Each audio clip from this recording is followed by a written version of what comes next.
Shirley, councillors, distinguished guests, ladies and gentlemen, G.A. Agus tá Anna Hasarma Behanshaw in you. Good morning to you all, and I'm delighted to welcome you all here to Ballybay Wetland Centre in my own county for this very important conference. I just live a few miles down the road, and I want to thank you, Shirley, for your invitation to be here today.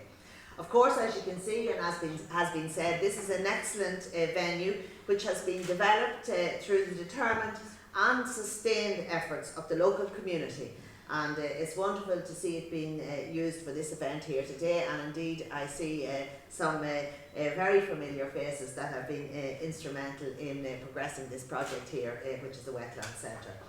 Public awareness of the importance of our biodiversity and the threats it faces remains low. Venues such as this one here offer an excellent opportunity to raise awareness of the importance of wetlands and to foster an appreciation of the wider natural environment. And it's great to see the wide range of stakeholders here, with local authorities, government and non-government agencies and academia all represented.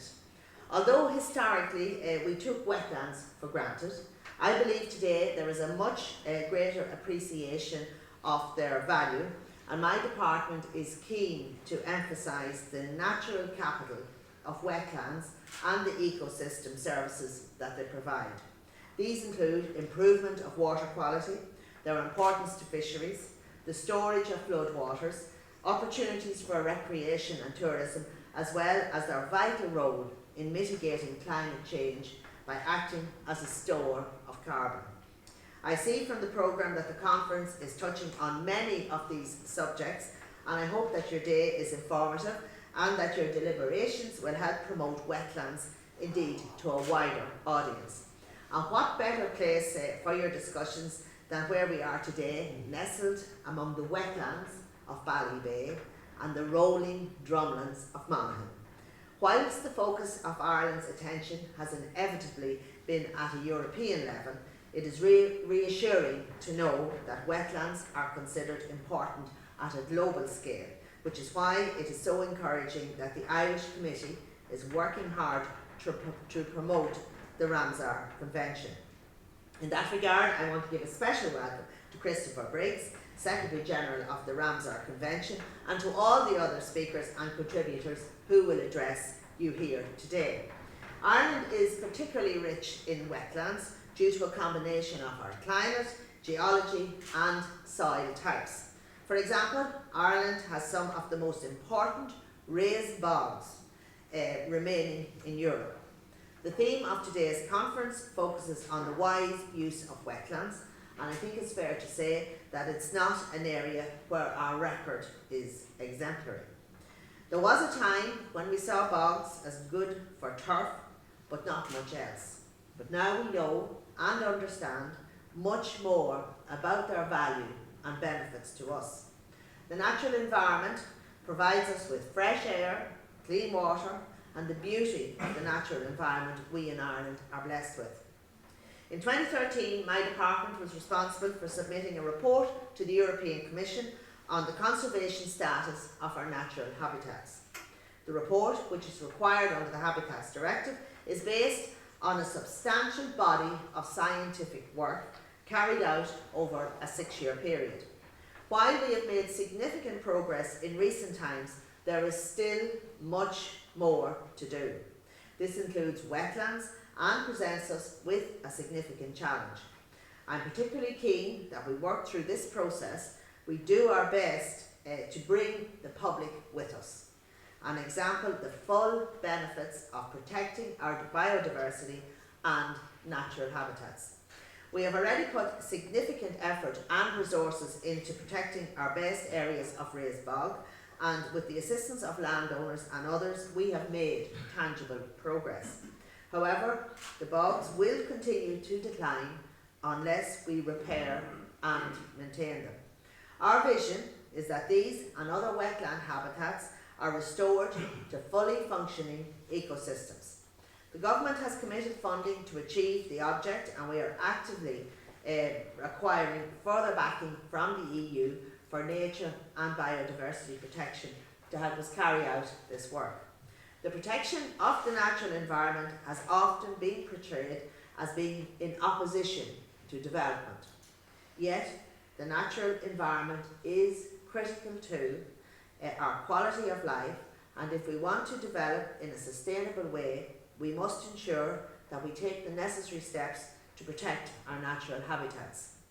There must be a balance, of course, and I believe strongly that as we work to protect our natural environment, we should do so in a manner that is flexible and positive wherever possible. As I've already mentioned, wetlands in particular provide us with important environmental services such as flood mitigation, water supply and pollution control. Our peatlands also act as carbon sinks, an important service in the battle against increased CO2 emissions. These services are not easily replicated, and it behoves us all to take the necessary steps to use our wetlands and indeed our natural environment wisely. Of course, our wetlands contain a rich array of biodiversity, and the wetlands surrounding this centre contain important habitats for a whole host of wildlife, large and small. And most importantly, we need to further increase awareness and educate people in how our natural resources such as our wetlands and our bogs are a huge national asset that should be valued and protected and developed, as has been said, as a tremendous resource in terms of tourism and biodiversity. And I know that Christopher is going to develop the theme further on why we should care. And that's so important. It's so important to educate people as to the asset that we have, the importance of protecting it, and you know, how it's so important to us into the future. So I'd just like to, and Michael also from the Heritage Council, Michael Starrett, has talked about community engagement and volunteers. And that's what's so important, and that's what has made the Heritage Council and the Heritage Officers, that's what has made their work so successful. It's their engagement with communities and how they empower volunteers to have great pride and want to look after our heritage and want to protect it. So it's so important that we continue on that role in terms of our built heritage and indeed our natural heritage. I'd like to conclude by wishing you well in your deliberations today. I'm sure you're looking forward to hearing the various presentations that the organisers have lined up. And before I finish, I also want to thank Monaghan's Heritage Officer Shirley Thurkin for all her efforts in organising today's conference, and indeed for her Trojan work in widening our understanding and appreciation of our natural heritage here in Monaghan. Shirley, I first worked with you on County Monaghan Heritage Forum, and you've been hugely beneficial in getting communities to engage and protect our natural and built heritage here in this county. And I think at this stage we could nearly call you one of our natural heritage assets in County Monaghan. Now, I'm sorry that I can't stay with you for the full conference here today, but as I have another commitment in Dublin, so I hope that you will forgive me when I have to leave early. But I've no doubt you'll have a great conference today, and I wish you well in it. So on that note, I say, Gora Maith Gib Go Léir.